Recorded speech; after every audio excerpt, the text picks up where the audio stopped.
Buen día a todos, gracias por estar. Mi nombre, como decía Cristian, es César Palmieri, soy licenciado en psicología y si bien me especializo en la parte deportiva, hace un tiempo que escribí un libro que es un libro destinado a niños y preadolescentes.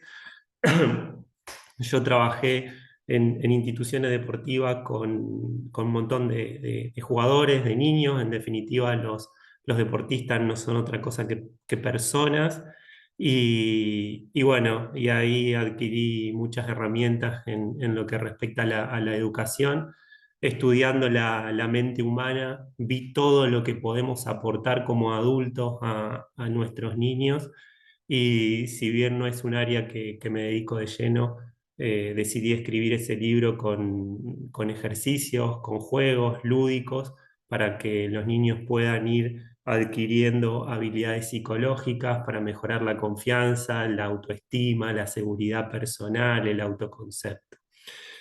¿Y por qué les cuento todo esto? Les cuento todo esto porque hoy elegí dar esta charla para hablar de la mente humana y para ver cómo funciona la mente humana y cómo podemos nosotros como adultos conocernos a nosotros mismos, pero también saber la importancia que tiene al relacionarnos con nuestros alumnos, con nuestros hijos o con cualquier joven. La importancia que tiene lo que nosotros decimos, la importancia que tiene lo que nosotros hacemos. Así que en esta charla denominada La historia que nos contamos, nos vamos a meter en la cabeza del ser humano, vamos a ver cómo nos contamos a nosotros mismos, de dónde sale esa historia, y vamos a bucear ahí un poco por los pensamientos, las emociones y las conductas. El fin, uno solo, tratar de encontrar ejercicios, herramientas, pautas para ayudarnos a nosotros mismos, pero particularmente para poder ayudar a nuestros alumnos o a nuestros hijos. Así que comencemos, así se titula la charla de hoy. Como ven, yo acá puse unos pizarrones porque vamos a hacer algunos dibujitos. Me gusta siempre que puedo tratar de eh, dibujar para que se pueda entender un poco mejor de qué es lo que estoy hablando. Yo acá quiero poner. Entonces, quiero que entendamos estos. Los seres humanos somos según nos contamos. Nosotros y nuestra identidad está íntimamente relacionada con nuestro lenguaje.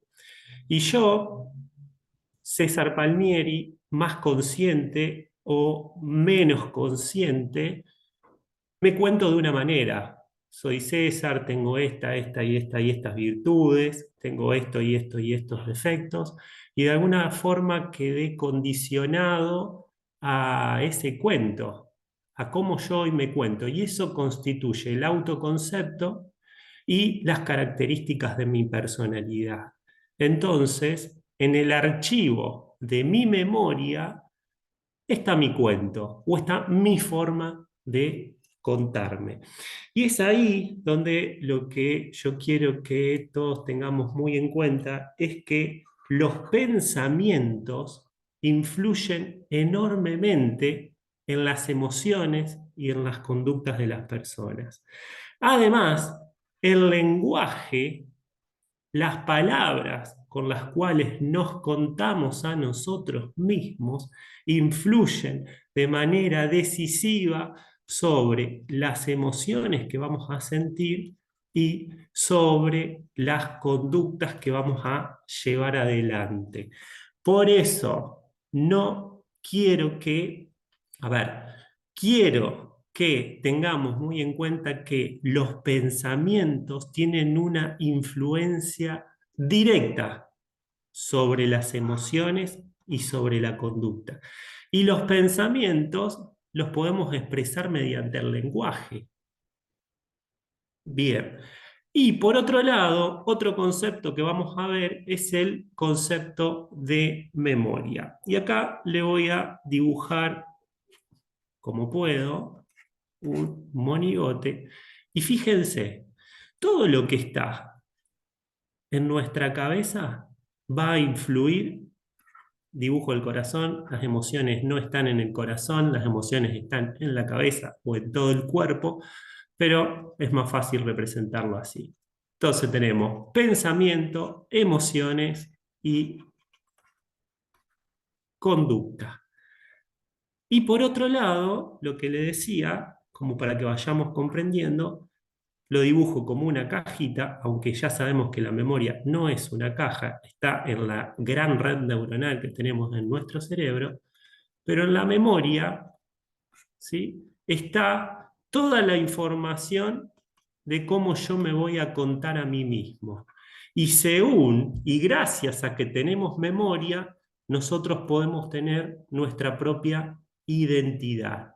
O sea que nuestra identidad está íntimamente relacionada con lo que elegimos guardar en esa cajita de la memoria. Ahora bien, ¿por qué les explico todo esto? Porque nosotros nos vamos a meter, a ver si puedo cambiar de color, nosotros nos vamos a meter acá, en la cabeza. Ahora, si hacemos un zoom, vamos a entrar a la cabeza del ser humano, que está llena de redes neuronales, y en la cabeza del ser humano está llena de creencias y pensamientos. Y esas creencias y esos pensamientos son, como le decía recién, los que determinan en gran medida cómo nos sentimos y cómo actuamos. Durante mucho tiempo no pudimos meternos al cerebro. Hoy sí nos podemos meter. Y yo también escribí un libro que se llama Entrenar la mente, pero entrenar la mente para deportistas. Y lo que enseño en ese libro es que nuestros pensamientos se pueden gestionar. Podemos cambiar nuestra forma de pensar. Entonces, si una persona durante mucho tiempo tuvo una creencia, que ahora en un ratito vamos a ver cómo se generan esas creencias, pero si una persona tiene una creencia de sí misma, de los demás, del mundo, etcétera, esa creencia se puede cambiar, esa creencia se puede modificar. Y ahí lo que vamos a llamar es gestión de pensamiento. No nos enseñaron nunca que nosotros tenemos la gran habilidad de poder gestionar nuestros pensamientos. Durante mucho tiempo se educó para decir, lo que se me viene a la mente es verdad, esta es la verdad absoluta y actúo según mis pensamientos. Hoy, y como vamos a ver en un ratito, hoy sabemos que no todos nuestros pensamientos son reales. Muchas veces se nos vienen y nosotros podemos elegir no hacerles caso. Podemos elegir empezar a pensar de una manera diferente. Entonces, si yo en esta construcción de la identidad, en este conjunto de creencias que ahora vamos a ver de dónde salen, siento que soy un tonto, siento que no soy bueno en esto, digo yo soy tímido y no puedo exponerme al público, y genero esas etiquetas y genero esas creencias en mí, las guardo en mi memoria, me cuento de esa manera. Cada vez que me tenga que exponer al público, voy a tener miedo, voy a tener ansiedad, no voy a saber qué hacer, no voy a poder dar una charla, etc. ¿Por qué? Porque estoy actuando según el conjunto de creencias que en algún momento se consolidó en mi memoria y ahora cumplo según lo que mi memoria dice. Ahora bien, podemos cambiar, podemos modificar un poco esa identidad, podemos modificar la forma que tenemos de pensar. Sí, se puede cambiar esa forma que tenemos de pensar y esto es lo que vamos a ir viendo un poco ahora. Entonces, Dijimos que la identidad está íntimamente relacionada con los pensamientos, por lo tanto el lenguaje, porque utilizamos el lenguaje para expresar nuestros pensamientos, si bien nosotros podemos pensar en imágenes, mayormente nuestro cerebro cuando no tiene tiempo, ejemplo en el ámbito del deporte, cuando el deportista está dentro de la cancha, no tiene tiempo de decir ahora le voy a pegar a la pelota, ahora el cerebro va disparando imágenes. En el día a día, nuestro cerebro muchas veces va disparando imágenes. Pero para encontrar una lógica, para encontrar una explicación, necesita el recurso del lenguaje. Y a partir del recurso del lenguaje, va contando lo que va pasando. A veces somos más conscientes, a veces no tanto. Pero entonces, pensamientos en imágenes y pensamientos con lenguaje, con palabras, para decirlo de una manera más clara. Entonces, por eso hablo de pensamiento y lenguaje. Y entonces, a partir de ahí, nos vamos construyendo a nosotros mismos. Ahora, ¿quién escribe este cuento? ¿Qué hace que nosotros seamos quienes somos? ¿Qué hace que yo en la adolescencia y en la adultez me cuente, voy a volver a dibujar, cada uno de ustedes, no, cada uno de ustedes tiene una identidad, tiene un autoconcepto construido de manera sólida y ustedes relativamente en los diferentes ámbitos que se relacionan se comportan de una manera bastante similar, hasta que obviamente se propongan cambiar o algunos eventos de la vida lo hagan cambiar porque son eventos muy significativos. Pero entonces, es acá donde yo le digo, ¿quién hace que en este cerebro haya una identidad firme, sólida, construida? ¿De dónde salió ese conjunto de creencias? Bueno, ustedes ya verán acá abajo la foto y los adultos referentes con los cuales nos relacionamos en la niñez son determinantes en la generación de nuestras creencias y de nuestros pensamientos. Cuando nacemos, nosotros no conocemos casi nada del mundo. Y entonces, ¿quién nos cuenta el mundo? Papá, mamá, los abuelos, los tíos, los docentes y todas las personas significativas con las cuales nos vamos relacionando. A partir de cómo todas esas personas que nos rodean y según el discurso que tienen todas estas personas, se va a ir construyendo lo que es un conjunto de creencias y particularmente la identidad de este ser humano que le podemos poner Juan. Entonces, ahora Juan se va a ir contando a sí mismo según lo que le dijeron y otros contaron sobre él.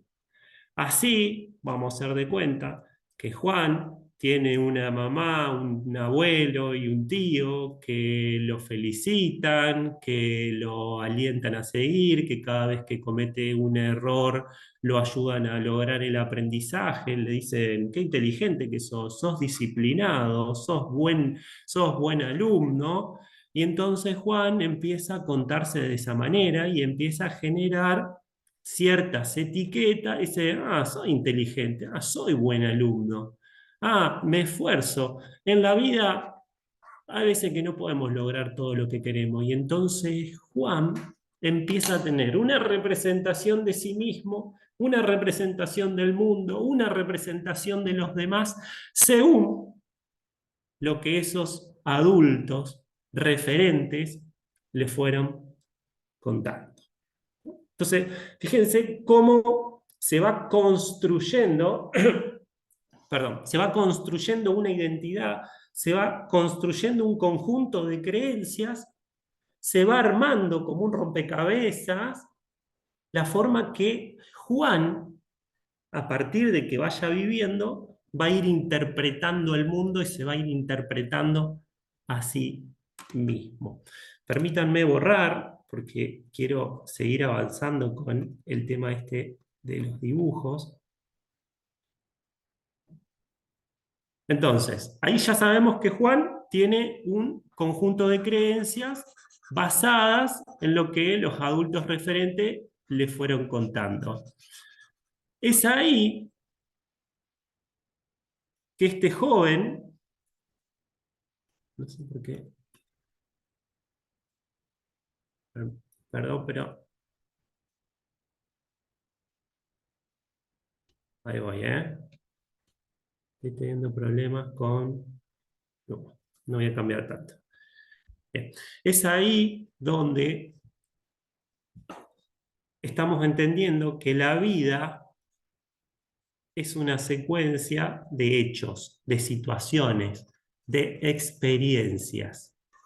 O sea que Juan, hasta llegar a la adultez, pasó por un montón de experiencias, un montón.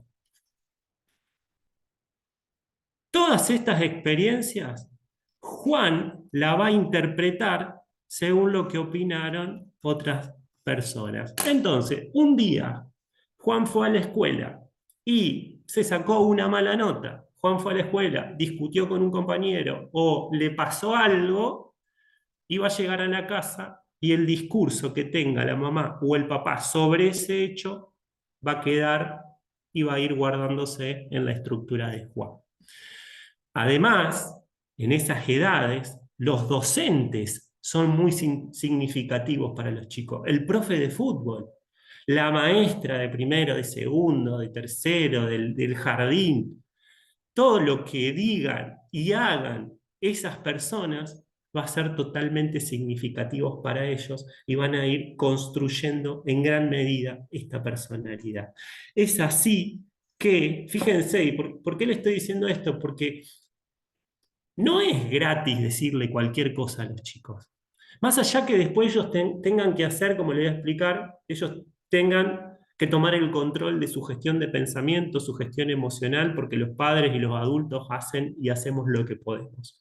Pero digo, si nosotros hoy, sabiendo la gran influencia que tenemos en los niños con nuestras palabras y con nuestras acciones, si tomamos conciencia de eso, no nos podemos hacer los tontos, tenemos que estudiar, tenemos que investigar y tenemos que decir cómo podemos construir en este niño una autoestima, una autoconfianza, un autoconcepto mucho más sano o el más sano que podamos. Después, él elegirá qué quiere, qué le gusta, cómo desea vivir. Pero hoy sabemos que podemos construir y desde el lenguaje y desde las creencias podemos hacer un montón como adultos referentes. Entonces, fíjense cómo lo que hacemos es lograr que Juan pueda tener ciertas creencias. Ese conjunto de creencias que se va a generar en la cabeza va a ser relativamente estable. ¿Se puede cambiar? Sí, se puede cambiar, porque seguramente ustedes estarán diciendo, uy, pero yo en mi infancia, o yo cuando era chico y me pasó esto, o yo, se puede... Primero, no hay que echarle la culpa a los padres y los adultos y los docentes que hicieron lo que pudieron. Una vez un poco más sólida la creencias sobre nosotros mismos, ¿se pueden cambiar? Sí, se pueden cambiar. Ahora en un ratito le voy a decir cómo, pero a lo que voy o lo que pretendo con esta explicación es que podamos comprender la gran influencia que tenemos con el lenguaje en los pensamientos y en la identidad y autoconcepto de nuestros chicos. Entonces, bueno, claro, ahora tenemos un conjunto de creencias que está determinada por eso que nos fueron diciendo.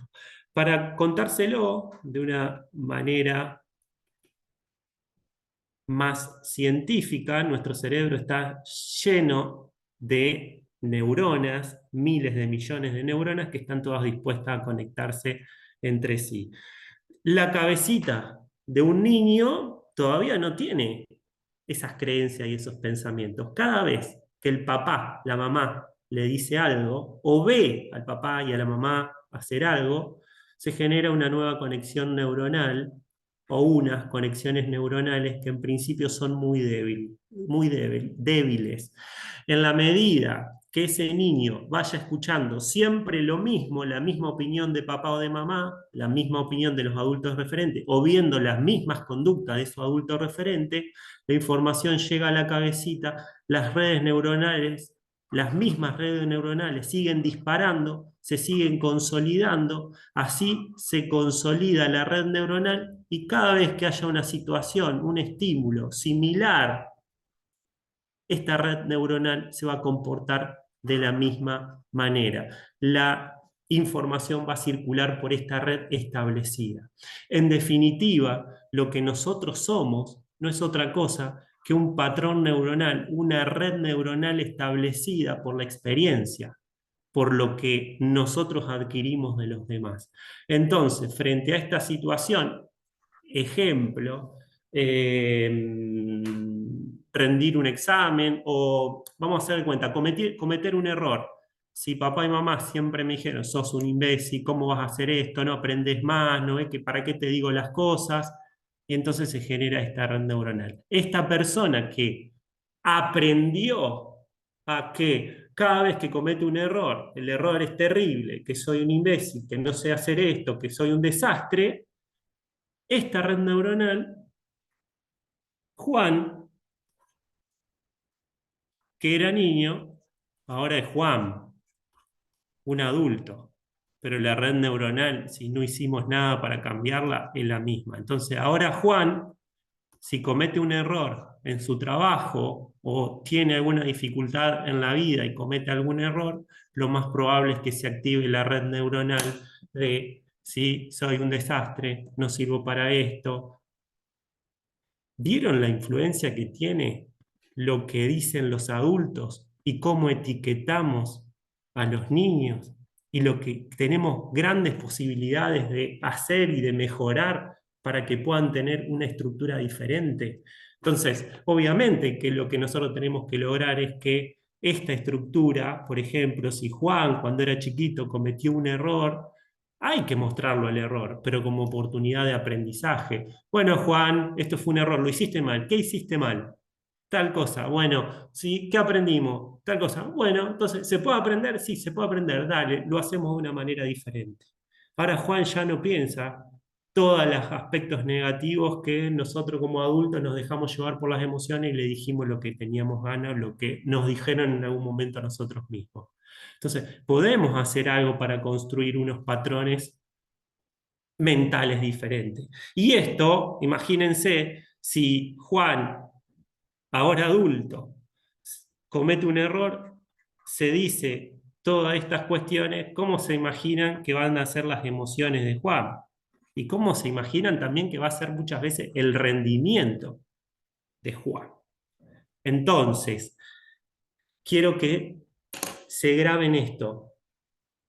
En gran medida, lo que nosotros le decimos a nuestros hijos, a nuestros alumnos, sobre la situación en sí, es el autodiálogo y es la vocecita interna que van a tener en el futuro. Entonces, no es gratis que nosotros marquemos los errores o que le digamos muchas veces de manera inconsciente, automática, qué idiota que sos, qué imbécil, ¿cómo vas a hacer eso? ¿No ves que no servís para nada? Imagínense que esa cabecita se está construyendo. Cuando nosotros decimos, ves que no servís para nada, tú quedó grabado. Entonces, es ahí donde tenemos que empezar a cambiar ese discurso. La voz de la conciencia no es otra cosa que la voz de nuestros adultos referentes y cómo ellos nos contaron y contaron la historia.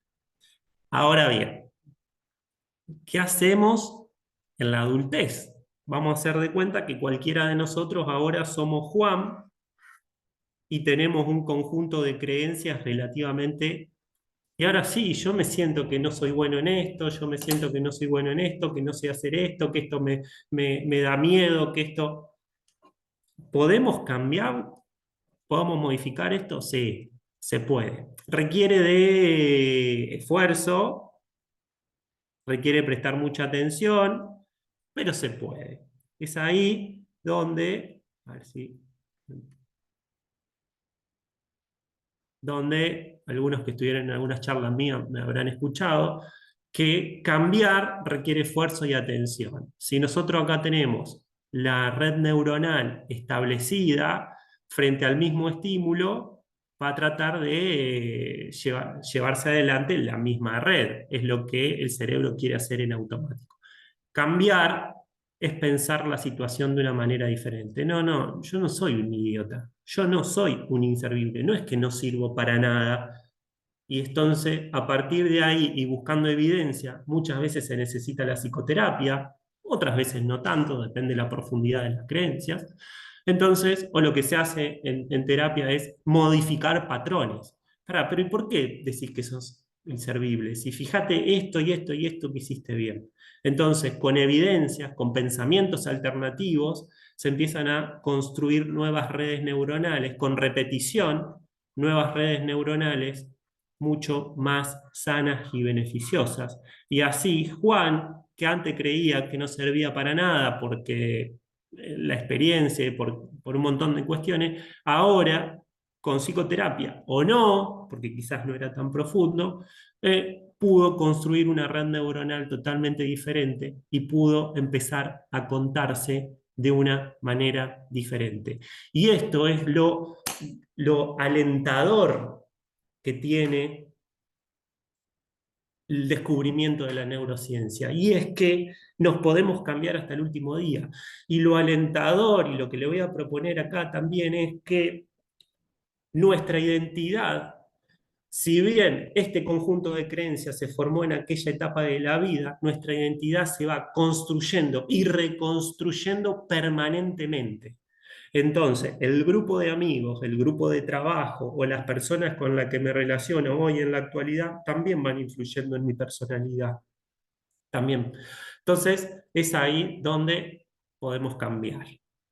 Ahora, vamos a la niñez, podemos hacer un montón de cosas para que esas estructuras sean lo más sana posible o lo más sano que nosotros podamos. Quiero que entiendan que la visión está muy determinada sobre esas etiquetas, que el niño o el joven se pone en base a lo que dijeron.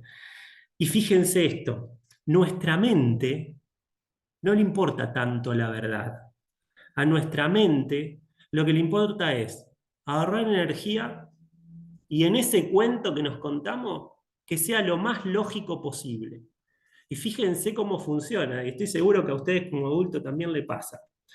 Si acá tenemos una cabecita con ciertas creencias y etiquetas de que no sirvo para tal cosa, y este niño o este joven o este adulto, vamos a hacer de cuenta que se enfrentó a esa situación y la hizo bien, lo más probable es que nuestro cerebro, con tal de ser lógico con el conjunto de creencias y etiquetas que ya tiene, es capaz de cambiar la realidad.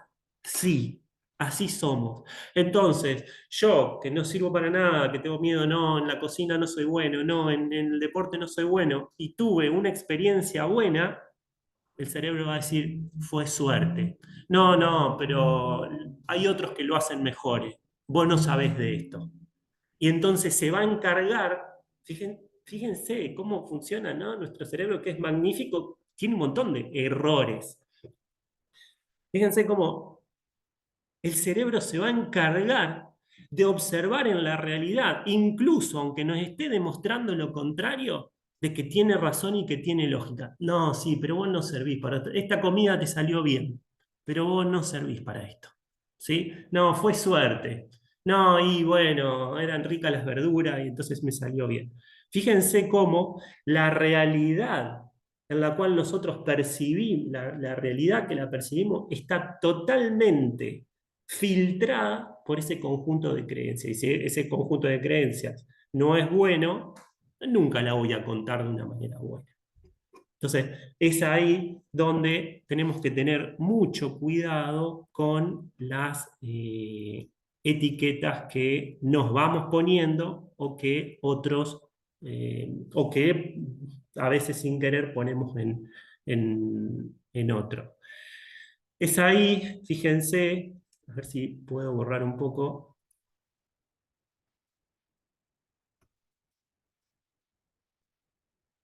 Entonces, como les decía, tenemos estas etiquetas. ¿Qué es una etiqueta? Una etiqueta es un pensamiento, una creencia rígido. Es algo que no se puede cambiar. Entonces, si yo tengo esta etiqueta, ejemplo, siempre te portás mal, o sos el desastroso de la clase, o siempre con vos lo mismo, etiqueta, etiqueta, etiqueta. Reforzamos la etiqueta en la mente de Juancito. Yo soy el desastroso, yo soy el que no sirvo, yo soy el que siempre hago quilombo. Entonces, la mente de Juancito, que ya está etiquetada, y va a responder a la lógica. Soy el que hago quilombo, entonces siempre termino haciendo quilombo. Siempre me termino portando mal. ¿Por qué? Porque está etiquetado y la mente responde a cierta lógica y esa estructura que se generó de nuestro cerebro. ¿No? Ahora, la etiqueta, fíjense, es rígida. Y entonces decimos, Juan es desordenado, Juan es peleador, Juan es desobediente. ¿Y saben qué? Yo recién le dije hace un ratito que la identidad cambia permanentemente. Y ustedes se pueden decir, con este conjunto de etiquetas que pueden tener en ustedes mismos, yo soy desordenado, yo soy inteligente, yo soy tal cosa. Ahora, como la identidad cambia, lo que se propone para tener una mentalidad mucho más sana es cambiar el yo soy, que es determinante y rígido, por el yo estoy siendo. Entonces, ¿qué es lo que pasa o cuál es la gran diferencia? Que el estoy siendo me da la posibilidad de cambio. Ahora un ratito vamos a hablar de flexibilidad cognitiva. Diferente a yo soy desordenado o yo soy ansioso o yo soy irresponsable. Estoy siendo. Entonces el estoy siendo está mucho más ligado a la identidad y a que puedo llegar a cambiar. Y es a partir de acá que podemos encontrar la flexibilidad cognitiva y una posibilidad de cambio. Entonces, estos niños, podemos decir que está siendo revoltoso en el aula, pero no quiere decir que sos un revoltoso y siempre vas a ser un revoltoso, o siempre un peleador. Estos conceptos que en principio parecen solo palabras, fíjense cómo se construyen en etiquetas rígidas e inmodificables o se va construyendo unas creencias mucho más sólidas, perdón, unas creencias más flexibles, donde le damos la posibilidad al ser humano, al niño, al joven, que pueda cambiar. Bien, ¿vamos bien, Cristian? ¿Se escucha? Perfecto, César, vamos muy No. bien. Yo voy anotando algunas cosas que vos vas diciendo para después consultarte. Bien, perfecto. Entonces, ya tenemos una mejor comprensión de cómo funciona la mente, la importancia de cómo nos contamos. Yo le digo a mis pacientes que nosotros durante una etapa de la vida aceptamos sin ningún tipo de cuestionamiento lo que dijeron esos adultos referentes, pero que llega un momento de la vida donde nosotros no podemos empezar a cuestionar las creencias que hoy tenemos. Y para eso hay ejercicios de autoconocimiento, ejercicios de autorreflexión, que yo puedo agarrar una hoja, ir a terapia obviamente, o agarrar una hoja y empezar a escribir todo lo que hago bien, lo que estoy conforme, todo lo que quiero mejorar. Puedo identificar cuáles son esas creencias que en algún momento las tomé como verdaderas, pero que ahora las quiero cambiar. Si en mi casa, mi papá, mi mamá o el seno familiar decía que había que trabajar duro, esforzarse, o decía que no había que tener, que no había que equivocarse, y que había que hacer todo perfecto, y que tenías que ser súper exitoso, y hoy puedo agarrar y decir, yo quiero vivir bajo ese mandato, esas creencias que en algún momento mis padres me la dieron porque creyeron que era lo mejor. Y si yo reconozco que esto me está haciendo mal, porque me está estresando, porque no puedo hacer todo bien, porque me equivoco, porque quiero tener otro estilo de vida, puedo agarrar y decir, estas eran creencias de mi familia. Ahora yo quiero vivir de una manera diferente y empiezo a registrarlo. Y a partir de registrarlo, no se crean que va a ser tan fácil, porque acuérdense que la red neuronal va a seguir operando, pero una vez que lo registro puedo querer cambiar y decir, quiero vivir de una manera diferente. Sí, la creencia de los adultos referentes es los hombres se casan con mujeres y yo ahora como adulto digo, y no sé, a mí me gustan los del mismo sexo y yo no comparto, y bueno, no comparto las creencias de mis padres. Entiendo que son de ellos y se las respeto, pero yo ahora elijo tener otras creencias. Entonces, le doy ejemplos como para que vayan viendo que esto funciona en todo, pero que nosotros no nos enseñaron que en algún momento podemos cuestionarnos lo que pensamos. Porque saben que todo eso que ustedes piensan, en gran medida no es de ustedes. Va a ser de ustedes cuando lo reflexionen, cuando se sienten y hagan una lista y digan, con esto me quedo, con esto me quedo, con esto me quedo, con esto no me quedo. Y entonces empezamos a tener el protagonismo de lo que pasa por nuestra mente, empezamos a tener protagonismo de cómo queremos ser, cómo queremos vivir, y ya no aceptamos por verdades, cuestiones que fueron de otros.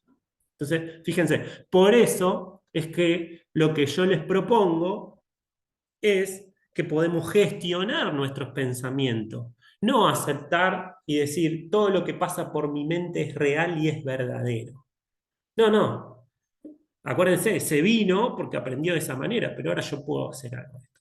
Es ahí donde, fíjense, y esto obviamente que es muy nuevo, todavía no estamos en lo que deberíamos, que es la gestión, otra vez la palabra gestión emocional o inteligencia emocional, o sea, podemos gestionar nuestras emociones. Fíjense que esta propuesta, que va a llegar en algún momento, va a llegar por la neurociencia, avanza un montón, hoy estamos hablando de que podemos gestionar nuestros pensamientos, podemos empezar a elegir qué productos pasan por nuestra mente y qué hacer con ellos, cuáles elegir y cuáles no. ¿Y por qué utilizo la palabra gestión de las emociones y gestión de los pensamientos? Porque muchas veces se escuchan las palabras control emocional, control de pensamiento, y es mucho más sano y beneficioso hablar de gestionarlos, porque nosotros no podemos controlar todo. Controlar requiere de mucho esfuerzo, requiere decir, no, no, que no venga este pensamiento, que venga este, que... Bueno, lo que enseñamos, por lo menos desde la psicología, y más de la psicología cognitiva, es a gestionar los pensamientos. Ah, me vino este pensamiento, ¿qué hago? ¿Cómo lo gestiono? Me vino esta emoción, ¿qué hago? ¿Cómo la gestiono? Y a partir de la gestión del pensamiento y a partir de la gestión emocional, lo que tratamos de lograr es que la persona pueda vivir mejor, pueda tomar mejores decisiones, que pueda desenvolverse mejor, que sea más feliz. Entonces, lo que estamos haciendo es enseñando gestión de pensamiento. Bueno, vamos ahora para seguir, ¿no? Ya sé que es bastante teoría, pero me cuesta. Bueno, sé que es bastante teoría, pero lo que quiero mostrarle es esta gran diferencia. Nosotros estamos hablando de lo que es el modelo cognitivo-conductual. Y el modelo cognitivo-conductual dice esto. Fíjense la gran importancia que tienen los pensamientos y las creencias en nosotros. Nosotros tenemos dos personas. Tenemos la persona A y la persona B. Vamos a hacer de cuenta que estas dos personas vivieron la misma situación. Fíjense, si ustedes ven acá vamos a hablar de situación, vamos a hablar de pensamiento, vamos a hablar de emoción y de conducta. Entonces, el modelo cognitivo dice, siempre nos enfrentamos a alguna situación en particular. De esa situación, la persona más consciente o inconscientemente va a tener un pensamiento.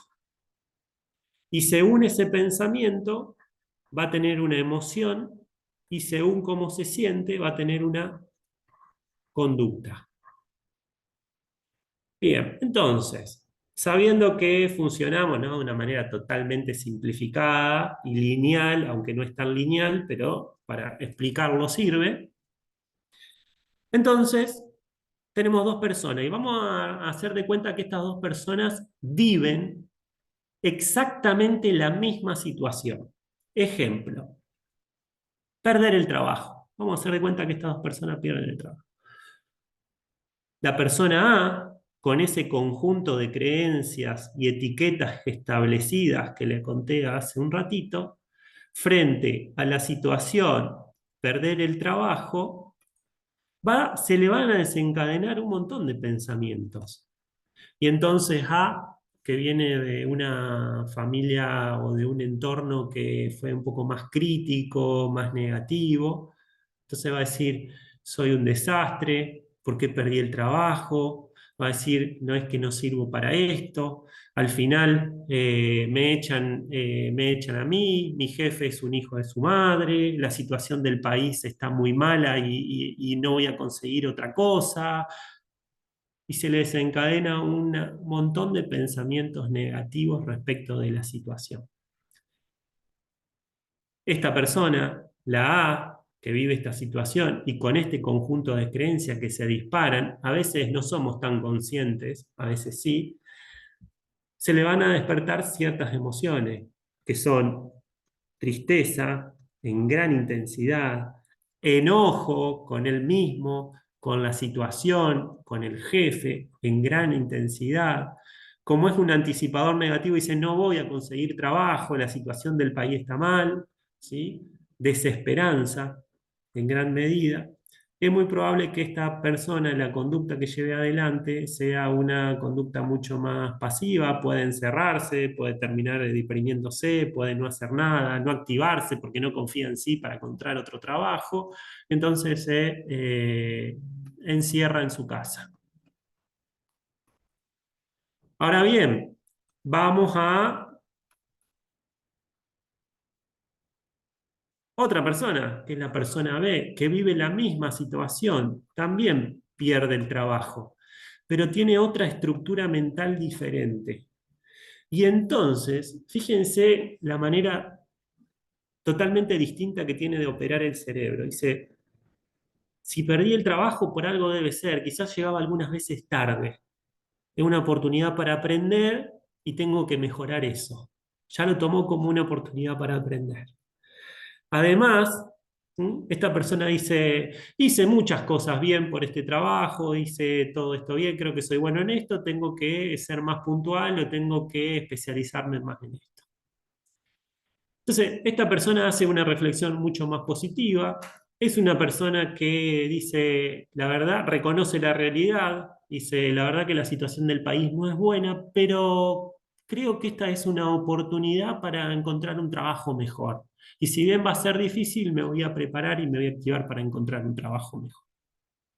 Es así que esta persona Primero, con una evaluación realista y basada en el aprendizaje, con la capacidad de, además de ver lo que se equivocó y transformarlo en aprendizaje, pudo ver lo que sí hizo bien, y además sobre el futuro reconoce la realidad difícil, pero es más optimista y más esperanzador. Tiene una estructura mental totalmente diferente.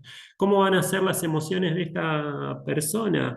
Y obviamente está bien que haya un poco de tristeza porque perdió el trabajo, pero esa tristeza va a ser mucho más moderada y va a ser justamente la tristeza que permite esa reflexión. El enojo va a ser mucho más moderado y la ansiedad por el futuro va a ser más moderada y lo que va a haber es motivación y esperanza para cambiar, para encontrar un nuevo trabajo, una nueva oportunidad. La persona A lo ve como terrible y catastrófico, ¿y por qué me pasa a mí? La persona B lo ve como un aprendizaje y como una oportunidad para encontrar algo mejor. Como ya vimos, la persona A se queda encerrada en la casa pensando que no va a encontrar otro trabajo y la persona B el día lunes está armando un currículum, está haciendo un curso, está preguntándole a todos sus conocidos si tienen o saben de algún trabajo. La conducta termina siendo totalmente diferente. La forma de sentirse es totalmente diferente. Pero, ¿de dónde sale todo esto? Del conjunto de creencias que tiene esa persona para enfrentarse a esa situación. ¿Por qué entonces quiero mostrarle esto? Porque es ahí donde ese conjunto de creencias determina enormemente las emociones y determina enormemente la conducta que llevamos adelante. ¿Se puede hacer algo? Si ustedes, algunos de ustedes, se identifica con la persona A, puedo hacer algo. César, cada vez que pienso en el futuro, pienso que va a pasar algo malo. Cada vez que pienso en una situación que hago, pienso que hice todo mal. Cada vez que pienso sobre lo que los demás piensan de mí, pienso que me ven como un... ¿Puedo hacer algo con ese conjunto de pensamientos? Sí, se pueden cambiar.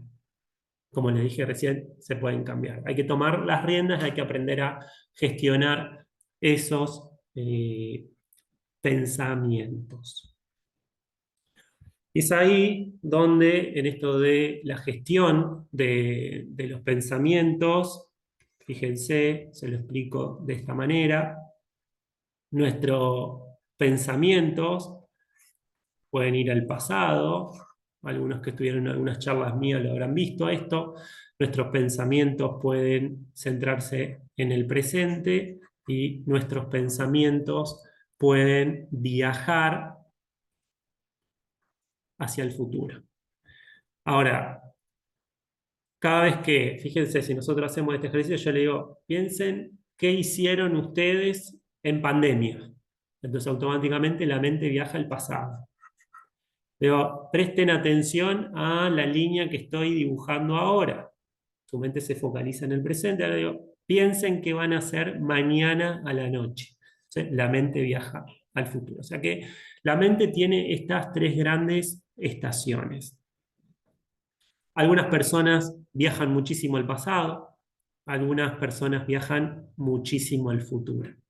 La idea de la gestión de los pensamientos es que nosotros empecemos a tomar un poco este control, esta gestión, y que si yo soy una persona ansiosa y que estoy siempre pensando en qué va a pasar, qué va a pasar, qué va a pasar, pues pueda utilizar algunas estrategias y decirle a mi mente, ya está, voy al futuro, planifico, pienso un par de opciones, pero después me vengo al presente.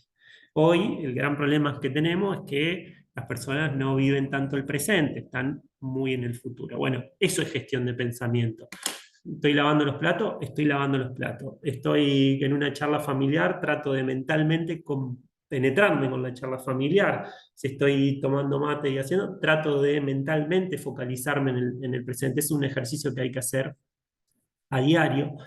y no dejarla libre a la mente, porque imagínense si están lavando los platos y están pensando en que tienen que ir al colegio, y cuando están en el colegio, en cambio de estar tan presentes, están pensando qué van a hacer después, y después cuando hacen el impuesto, entonces la mente vive anticipándose, vive ansiosa.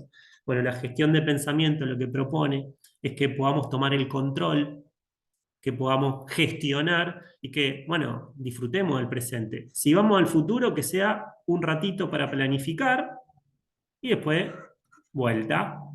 Si vamos al pasado o somos personas que suelen ir demasiado al pasado, bueno, a ver, le explico que ir en exceso al futuro, estamos hablando más de los trastornos de ansiedad, de ansiedad.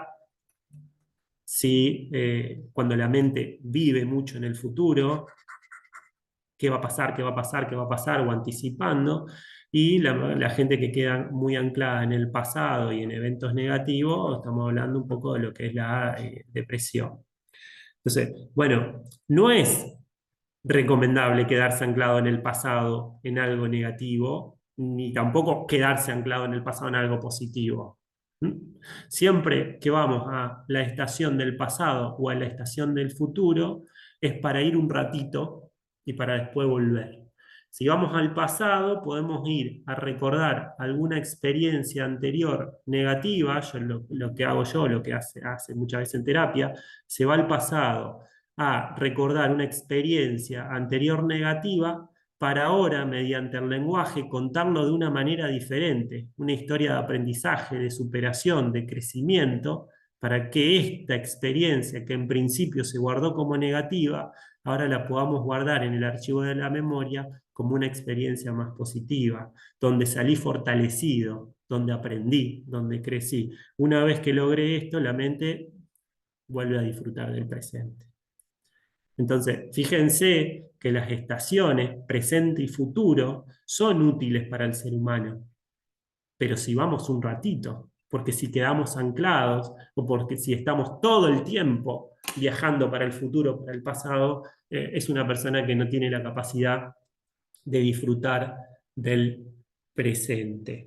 Entonces, en esto de la gestión de pensamiento, tenemos que saber que nuestra mente, y lo que yo le estoy proponiendo es que ustedes empiecen a analizarse a ustedes mismos, ¿dónde va su mente? Ustedes que son una persona que mayormente tiende a ir al pasado y quedarse anclado, por ejemplo, en eventos negativos, o son personas que tienden a ir al futuro, me imagino que hay un montón, porque es el gran problema que tenemos en la sociedad actual, ir al futuro, a qué va a pasar, qué va a pasar, qué va a pasar, qué va a pasar, y si pasa algo, los grandes anticipadores negativos, ¿no? Y si pasa esto, si pasa, y entonces la mente vive en el futuro. Bueno, gestionar es, si vamos al futuro, un ratito para planificar, ver las opciones, pero después volver. Y si vamos al pasado, es para recordar, aprender y volver. Obviamente que de esto podríamos hablar 10 horas, le podría enseñar un montón de cuestiones de cómo hacerlo, pero no tenemos tiempo. Lo que quiero es que ustedes empiecen a ver si pueden empezar a tener una mejor gestión de dónde va su mente y entonces poder focalizarse. Si están mirando la serie, que miren la serie, y si la mente se le quiere ir, que la traigan y ya estás mirando la serie. Porque si la dejamos volar, y la dejamos volar, y la dejamos volar, se generan los patrones neuronales que ya le expliqué, y entonces se genera esa red, y cada vez que la dejamos, la dejamos, la dejamos, la dejamos, cada vez más difícil. Entonces, en esto, para que vayan comprendiendo cómo funciona nuestra mente, cuáles son esas tres estaciones, quiero además que comprendan que la mente, en un segundo que borro,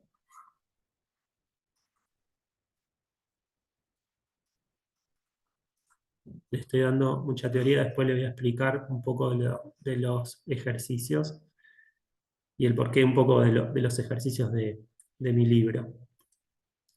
Entonces, también en este conjunto de creencias es que cada vez que el ser humano piensa, el ser humano tiende a pensar sobre sí mismo, es acá lo que yo les decía, la identidad sobre sí mismo. Además, el ser humano tiene una representación de los demás, de las otras personas, de cómo son, y además la representación del mundo, cómo ve el mundo y el futuro. Entonces, fíjense cómo muchas veces, incluso nosotros lo que hacemos cuando evaluamos a una persona es ver cómo, ¿sí?, esa persona se ve a sí mismo, cómo ve a los demás es a todos, ya sea a los familiares, a los cercanos o a los desconocidos. No sé, un ejemplo, hay personas que desconfían de todo el mundo. Y también cómo ven el mundo, el futuro y la realidad. Y hay muchas personas que ven el mundo como algo peligroso, hay otras personas que ven el mundo y el futuro como negativo, y a otras que lo ven como una oportunidad, con ganas de crecer, de comerse el mundo, de ir para adelante. Bueno, todo eso son estructuras que están en nuestra cabeza.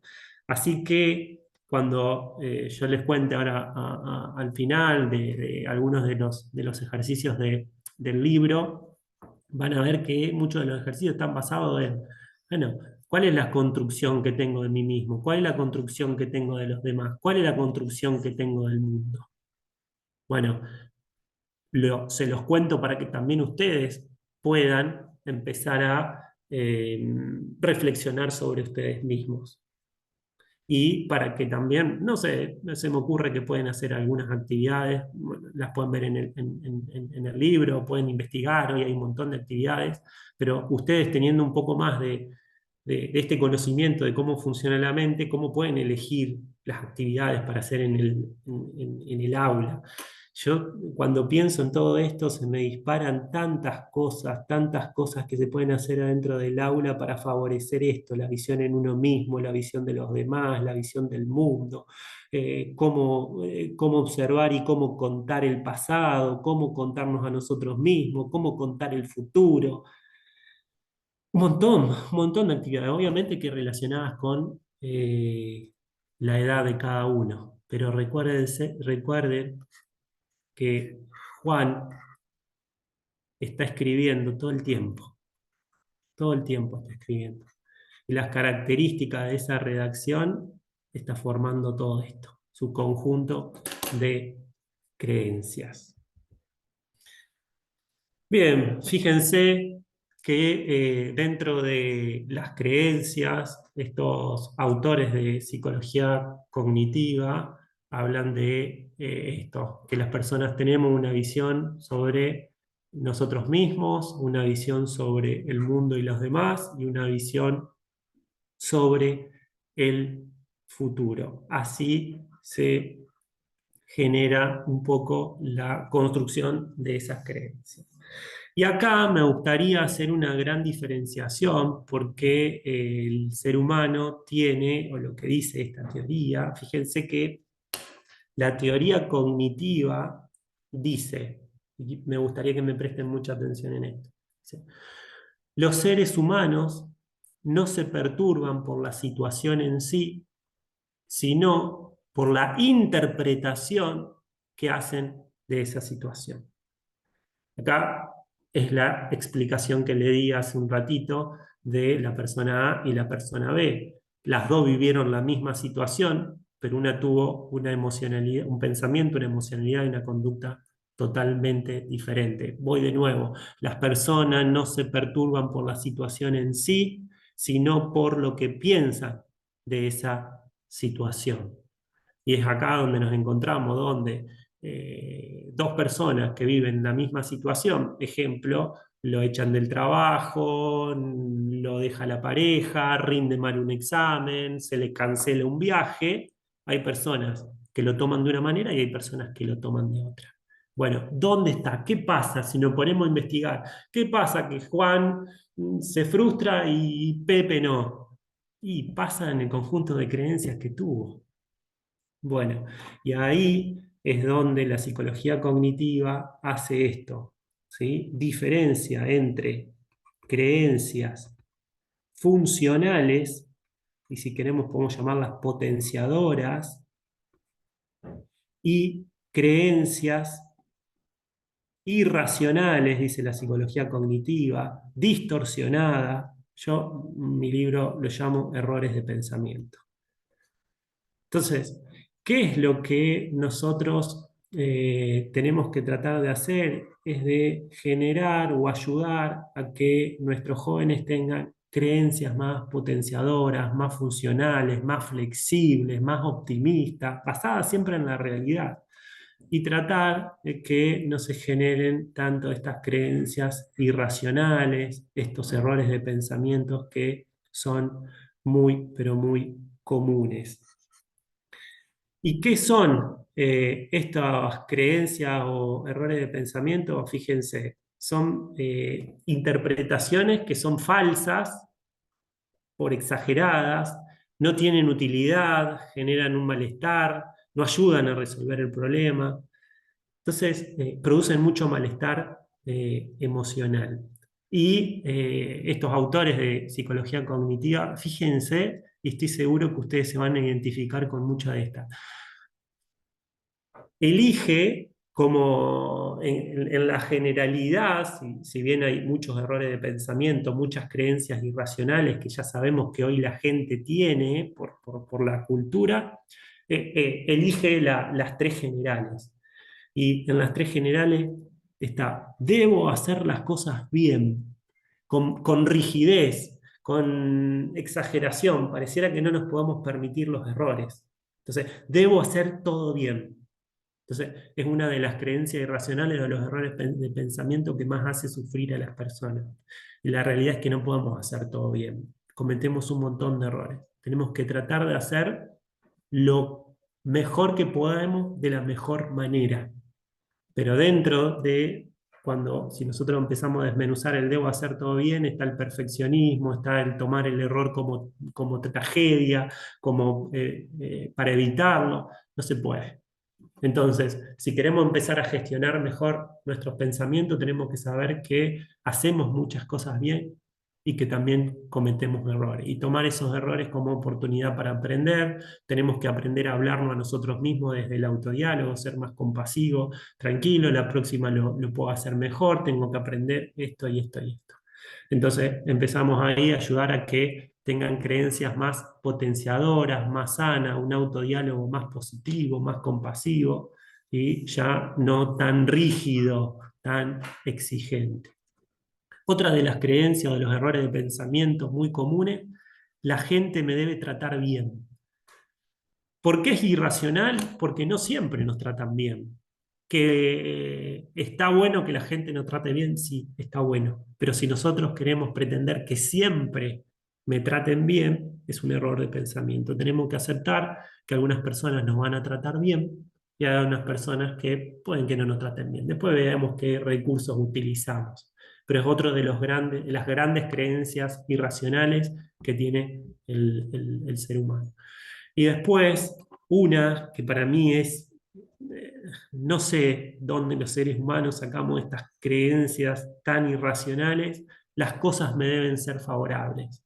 Como que cada vez que nos sucede algo malo, pensamos que la vida está en contra nuestra, de que siempre las cosas me pasan a mí, ¿por qué no me sale todo bien? Cuando la vida misma es aciertos, errores, cosas buenas, cosas negativas. Entonces, ¿por qué me enfermé? ¿Por qué me enfermo yo? Porque todos se enferman. Entonces, la irracionalidad en que todo tiene que estar bien y ser favorable hace que suframos el doble cuando suceden esos eventos. Entonces, también tenemos que enseñar o tenemos que enseñarnos a que muchas cosas en la vida van a ser favorables, van a jugar a nuestro favor y muchas otras no tanto. Hay que tomarlo con calma, hay que tomar, ¿no? Y buscar estrategias para llevar adelante todo esto. Fíjense que nuestro cerebro tiene un montón de errores de pensamiento. Tenemos que comprenderlo y tenemos que saber que algo podemos hacer con estas cuestiones. Bien, entonces ya sabemos que tenemos estos errores de pensamiento. ¿Cómo se modifican esos errores de pensamiento? Con pensamientos totalmente alternativos. Ahora, cuando yo le explique los ejercicios, van a ver que teniendo en cuenta estas creencias irracionales, perdón, bueno, teniendo en cuenta estas creencias irracionales que le comenté recién, a ustedes cuando vean los ejercicios, o cuando les cuente un poco de los ejercicios, van a decir, ah, ¿sí? Yo no le puedo decir esto a los niños, pero teniendo en cuenta esta teoría es, ah, por eso se hace este ejercicio o este juego en la infancia, para ir rompiendo con un poco con estas creencias irracionales que no son para nada sanas. Sí, bueno, por eso estamos viendo esta teoría. Es acá donde tenemos dos personas que están pensando. Y estoy seguro que a usted le pasó un montón de veces. Y acá está la vocecita interna que yo le dije, el autodiálogo. ¿Qué es el autodiálogo? Es lo que nosotros nos decimos a nosotros mismos. Y el autodiálogo, ustedes, si se analizan, lo tienen permanentemente. Y fíjense que el autodiálogo, al ser lo que nosotros nos decimos sobre nosotros mismos, está sobre la palabra. Ahora, ¿cómo nos hablamos nosotros a nosotros mismos? No es otra cosa de cómo pensamos nosotros de nosotros mismos. O cómo interpretamos la situación, el mundo o las personas.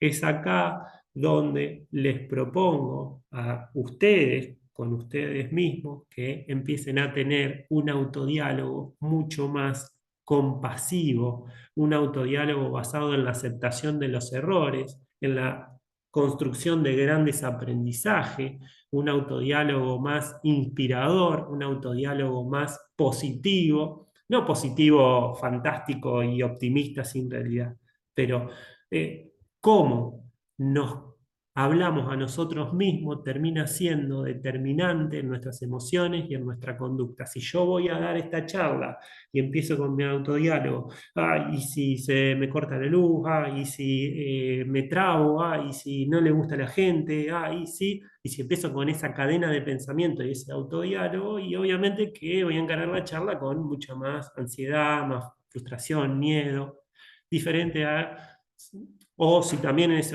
tengo que ser perfecto, le tengo que agradar a todos, todos me tienen que aplaudir, no me puedo equivocar, imagínense, tengo tanta ansiedad que no puedo ni decir dos palabras. Bueno, ahora si yo tengo un autodiálogo de César, ya te preparaste, tenés el PowerPoint, hacelo lo mejor posible, algunos errores vas a tener, si surgen adversidades, verás cómo las podés ir resolviendo. Es muy probable que no le agrades a todo el público, a algunos les gustará más, a otros les gustará menos, así es la vida. Da tu mejor esfuerzo, trata de hacerlo lo mejor posible y ojalá le guste a la mayoría. Si cometés algún error, después escucharás la charla y tratarás de aprenderlo para seguir mejorando. Es un autodiálogo muchísimo más productivo. Es un autodiálogo más sano. Pero claro, si yo caigo en lo en lo que muchas veces está en la construcción, no te equivoques, tenés que agradarle a todo, tenés que hacerlo bien, tiene que salir perfecto y claro, ¿sí? Imposible.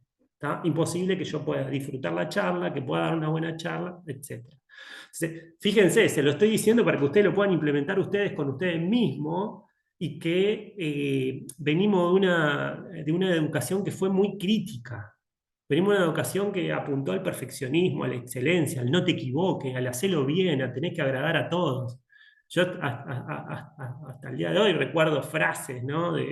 ¿Sí? No, ¿qué va a decir el fulanito? ¿Qué va a decir? No, ¿qué va a decir? Y bueno, ¿tá? Es más, la psicología cognitiva habla dentro de estos errores de pensamiento, es la lectura de pensamiento, estar pensando todo el tiempo qué piensan los demás. Imaginen si yo, además de tener que dar la charla, tengo que pensar qué está pensando Cristian de cómo yo estoy dando la charla, qué está pensando la gente de cómo estoy, qué está pensando. Y no. Es más, a mis pacientes yo siempre le digo, estamos en democracia, dejemos que cada uno opine lo que quiera. Y si opinan que, no sé, que César estaba dando una buena charla o que César es buen psicólogo, fantástico. Y si opinan que no está buena la charla o que César no es tan bueno en lo que hace, Es su opinión y está bien respetarla. Entonces, fíjense cómo dejamos de luchar con la realidad. Dejamos de que todo tenga que encajar y vivimos mucho mejor, vivimos más sueltos, vivimos más sanos. No por eso dejamos de prepararnos y tratamos de ir mejorando y corrigiendo los errores que tengamos que corregir. Pero ya no vivimos con tanta presión, ya no vivimos con esa, ¿sí? Encajar, encajar, encajar. Y le estoy diciendo todo esto porque en el autodiálogo, o sea, el autodiálogo, eso que nos decimos a nosotros mismos, nos encontramos con muchísimas personas muy críticas, muy autoexigentes. Fíjense, yo les dije que trabajo mucho en el ámbito del deporte. A veces hago un ejercicio con los deportistas y le digo, bueno, si vos tenés un compañero que tuvo un partido muy malo el partido que tuvo, jugó mal y llega al vestuario, ¿qué le decís para que mejore, para que crezca, para que el próximo partido le vaya mejor? Y no, lo aliento, le digo que esté tranquilo, que fue solo por hoy, que puede mejorar, que él no es este, que tiene otras oportunidades, que el fin de semana... Ah, muy bien. Le digo, ¿y por qué no lo criticás? No, porque si lo critico, me dice, no, pues si yo lo critico, le marco los errores, le digo que fue un desastre, si, eh, lo bajoneo y va a jugar peor el próximo partido. Ah, le digo, muy bien, entendés la psicología, muy bien. Ahora le digo, ¿cómo sos vos con vos mismo cuando tenés un mal partido? Y no, ¿sí? Yo me critico, me doy con el látigo, digo que soy horrible, que soy un desastre, que cómo puedo hacer eso. Le digo, entonces, ¿por qué tenés esa capacidad para hacerlo con tu compañero y no tenés esta capacidad para hacerlo con vos mismo? Tenemos que empezar a ser más compasivos con nosotros mismos. Le digo, ¿o acaso que tu rendimiento, ¿sí?, mejora si vos sos tan crítico con vos mismo? No. Entonces, fíjese la importancia del autodiálogo, la importancia de tener un autodiálogo productivo, positivo, basado en lo real. ¿Ah? No tenemos que negar nuestros errores, no tenemos que intentar seguir mejorando, pero sí ser más compasivo con nosotros mismos. Y ese autodiálogo que le estoy proponiendo es lo que nosotros como adultos referentes tenemos que tratar de lograr en nuestros niños, que cada vez que cometa un error, podamos, ¿sí?, decirle que se tenga paciencia. Ah, bueno, siempre doy este ejemplo que me parece súper explicativo, ¿no? Tumbó el vaso de la mesa. ¿Sí? Yo puedo, no, no ve que el vaso, que cuántas veces te dije, que fíjate que sos, no ve que no prestas atención, no servís para nada. ¿Eh? Otra vez estoy construyendo todos esos ladrillitos. Error como algo terrible, que sos esto, que sos...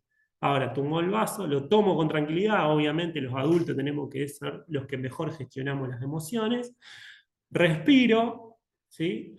Tranquilo, fue un error, vamos a limpiar juntos, limpiamos juntos, y ahora después viene el aprendizaje. ¿Qué pasó? ¿Sí? Bueno, dejé el vaso en el costado. El vaso en el costado no, va en la mesa. A partir de ahora bajamos a dejar el vaso en la mesa. Y tratamos de que ese niño que cometió un error, que no lo quiso cometer, no lo quiso cometer, está aprendiendo, es un niño que se va a tomar con mayor tranquilidad los errores, va a saber que el vaso tiene que ponerlo en el centro de la mesa para no tumbarlo. Ese autodiálogo se va a generar de una manera diferente a que si le grito y le digo de todo. Entonces, fíjense, esto es lo que por un lado estoy haciendo es que ustedes ya como adultos puedan identificar su autodiálogo y empezar a cambiarlo por si es que las partes del autodiálogo que no les son tan beneficiosas las puedan cambiar. Y después de que nosotros con nuestro accionar podemos intervenir para que el autodiálogo futuro de nuestros niños pueda ser un poco más productivo. Cristian, ¿cómo estamos con el tiempo? César, bien, pero no nos va a quedar tiempo para preguntas. Así que si vos querés, después te quedás contestando en el chat. Ajá, bueno. Tenemos a Liliana ya conectada, así que si te parece, bueno, cuando termines, después contestamos en el chat. Bien, perfecto. Entonces, todo esto que le fui brindando es la teoría de cómo los seres humanos nos contamos a nosotros mismos en base a los que otros contaron de nosotros mismos. Fíjense cómo acá le comparto esta imagen, ya el niño con el lápiz, la mamá con el lápiz, construyendo una historia, construyendo una narrativa de él mismo y de las situaciones que fueron viviendo de una manera mucho más sana, mucho más funcional, mucho más flexible. El gran desafío que tenemos los adultos es poder liberarnos de nuestras creencias, muchas veces que no son tan sanas, para no volver a repetirlas con nuestros hijos o con nuestros alumnos. Entonces, con todo este conocimiento que hoy ya nos brinda la neurociencia, tenemos que saber que lo que decimos y que lo que hacemos con nuestros niños no es inofensivo, no es gratis. Tenemos que tener mucho cuidado. Y lo que propongo, ahora les voy a mostrar, sé que no tengo mucho tiempo, algunos de los ejercicios que en realidad son juegos. El libro se llama Entrenar la mente porque yo saqué el primer libro que es para deportistas, y entonces dije, ¿por qué no hacer un entrenar la mente para niños? Entonces se llama así, pero en ningún momento la palabra entrenar hace referencia a un entrenamiento rígido, sino que son todos juegos, son todas actividades que los niños tienen que hacer con los padres, y en todas esas actividades lo que se está haciendo es que padres e hijos puedan contarse a sí mismos, a la realidad, al mundo, al futuro y a las experiencias vividas de una manera diferente, funcional y positiva. Entonces, el libro lo que pretende es que yo siempre digo, el otro día hablaba con una docente, digo, qué bueno que sería llevar todas estas actividades al aula, porque ya empezamos a construirla ahí. Obviamente que lo hagan con los padres es muchísimo más significativo, porque la palabra de papá y de mamá queda grabada enormemente, pero actividades que me parecen súper interesantes para aplicar en el aula. Y ahora el niño va construyendo, va redactando su propio cuento, su propia identidad, y va interpretando el mundo junto con la narración de papá y de mamá o de los adultos referentes que ya conocen todo lo que vimos hace un ratito. Entonces, cuidar lo que decimos, enseñar a pensar, esto que les decía, la gestión de pensamiento, enseñar la inteligencia emocional, eso es otro capítulo que tengo, la gestión de las emociones en mi primer libro, que bueno, hoy elegí gestión de pensamiento porque es de lo que menos se habla. Ayudar a construir una imagen positiva. Cuando hablamos de una persona positiva o hablamos de pensamiento positivo, no hablamos de un pensamiento positivo mágico, sino un pensamiento positivo realista, que tiene la capacidad de ver en la realidad lo bueno, lo malo, y transformarlo en aprendizaje y en crecimiento. Y lo que tratamos de hacer con todo lo que vimos, algunos de los ejercicios que les voy a mostrar ahora en un ratito, es una construcción un poco más sana de lo que es el autoconcepto, la autoconfianza, la autoestima, sabiendo hoy en día la gran influencia que tenemos como adultos referentes. Y entonces, acá, como para ir terminando, les muestro algunas de las actividades. Fíjense que, si bien es un libro para dibujar, pintar, escribir, en ningún momento la idea es que los padres le compren el libro a los niños y que le den el libro, hacelo y listo. No, justamente lo que propongo en el libro es que las actividades se hacen con mamá y con papá. ¿Para qué? Para ir redactando juntos de una manera de una manera lo más funcional posible. Entonces, son ejercicios que se hacen en conjunto. Y si ustedes ven, elegí algunos nomás, el libro son todos ejercicios de esta manera, y si ustedes se pueden analizar los ejercicios, en todos está el fundamento que les expliqué anteriormente: la visión de uno mismo, la visión de los demás, la visión sobre el futuro, la resolución de los problemas, cómo me tomo las cosas, qué pienso de cada situación. Entonces, los ejercicios van basándose en eso. Haz una lista de todo lo que has logrado en la escuela, fíjense, basándose en los logros y no siempre en los errores, en lo que me falta, lo que no logré. Haz un listado de todo lo que te gusta de ti. O sea, fíjense, este ejercicio está muy basado y recuerden que lo está haciendo con mamá o con papá. Haz un listado de todo lo que te gusta de ti. Ahora mamá y papá ayudan a ver en ese niño todo lo que está haciendo bien o todo lo que le gusta. Entonces, ahora estamos redactando, ahora estamos contando una manera. ¿Por qué? Porque muchas veces papá, mamá, a veces pasa como docentes, como profes, como entrenadores, que con las mejores intenciones para que crezcan, para que aprendan, entonces focalizamos en lo que, no, esto hiciste mal, esto hiciste mal, esto hiciste mal, esto hiciste mal, y resulta que en la cabecita fue quedando, esto hago mal, esto hago mal, esto hago mal, y no le marcamos lo que hicieron bien. Entonces, como no se lo marcamos, no lo registran. Y en el conjunto de creencias que hoy le comentaba, es un niño, un joven, que cree que hace todo mal. O como me habrán escuchado en algunas, si me escucharon en algunas otras charlas, a veces van los papás al consultorio y me dicen, hace esto mal, hace esto mal, hace esto mal. Ah, le digo, entonces su hijo no hace nada bien. No, sí, hace esto y esto y esto y esto y esto bien. Ah, ¿y se lo dijeron? Ah, no, no. Nosotros solo le decimos lo que hace mal porque queremos que aprenda. Sí, pero entonces en la libreta de esa cabecita solo está quedando registrado lo que hacen mal. ¿Cómo podemos pretender que esa cabecita o en esa libreta el niño escriba algo que no se lo estamos diciendo? Bueno, ahí apuntan estos ejercicios. Complete la frase, lo que me alegra es, lo que me pone triste es, lo que me da vergüenza, este es más de gestión emocional. Todo lo que agradezco de mi familia es, pide a mamá que te diga todas tus virtudes y cualidades, nombra 5 aspectos que te gusten de tu papá, cuáles son los momentos más tristes, haz un listado de tus pequeños logros en la semana. Escribe cosas bonitas que podrían sucederte esta semana, qué te gustaría cambiar de ti, así, con juegos, de forma lúdica, con juegos, riéndose, no hay, las actividades no están ni bien ni mal, se hacen, se hacen, se puede pintar, se puede dibujar, se puede contar un cuento, lo que fuese, pero todas tienen la misma funcionalidad y es trabajar sobre la gestión de pensamiento, trabajar sobre la gestión emocional, por lo tanto, la autoestima, la autoconfianza, la seguridad personal, el autoconcepto, etcétera.